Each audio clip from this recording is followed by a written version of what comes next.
Tuturuan ko kayo mag-agaw ng buff pag wala kayong kasama. Ayan yung emblem ko guys pag naka-roam Hanzo ko. Nakatang emblem din ako dyan guys para hindi ako matibag kahit pagtulungan ako. Tapos spam nyo lang to.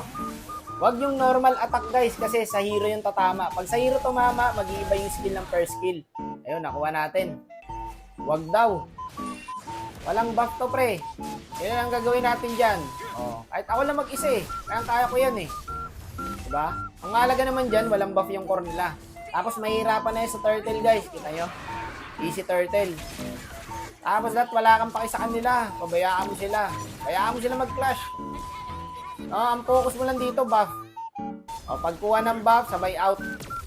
Ganyan lang. Tapos dapat active ka guys. Bibilangan mo lagi yung buff niya. Kung parating na. Ayun, di ako kaya ng heal dyan. Nakatang emblem ako kahit pagtulungan ako dyan, boss. Naka-revitalize ako eh. Pagkuha ng buff, sabay out. Ayan, ganyan lang. May kawatan! Ayun! Lakad matatag lang, boss. Dat wala kang pake.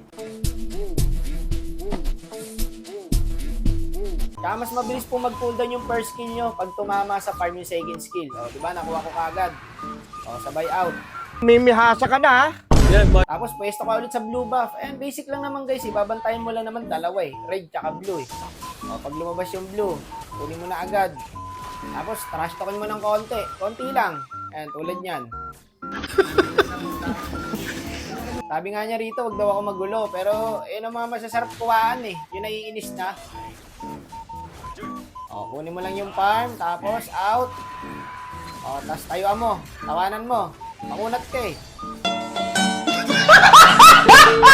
Pero nakastok pa ako. Ang kunat daw ng mukha ko. Nakatang emblem ako guys.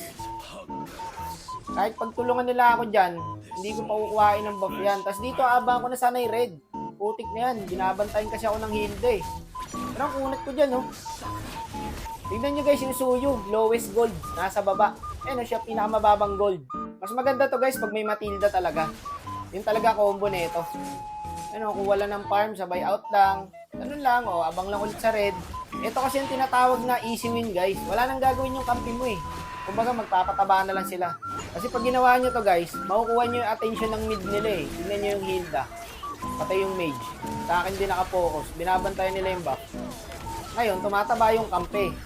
Kaso rito, putik na, hindi ko alam kung bakit hindi pa namin na-end eh. Nakapalag pa yung kalaban. Focus na sa goal guys. Huwag mo bigyan ng buff kahit isa. Wala siya ma-farm. Wala nga siyang buff pre oh.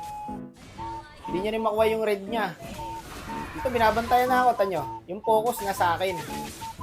Kaso napapansin ko, habang tumatagal, parang palugi kami. Hindi kami palamang. At gano'n, nakabawi yung kalaban. Lowest gold na yung suyo eh. Ganda ng set ng Alice. Ayun na, nabigyan tayo doon. Pumapalag din yung kalabang guys. Ngayon, ang masama na ito, pag natalo pa. Ginawa ko na lahat para hindi makalaro yung suyo.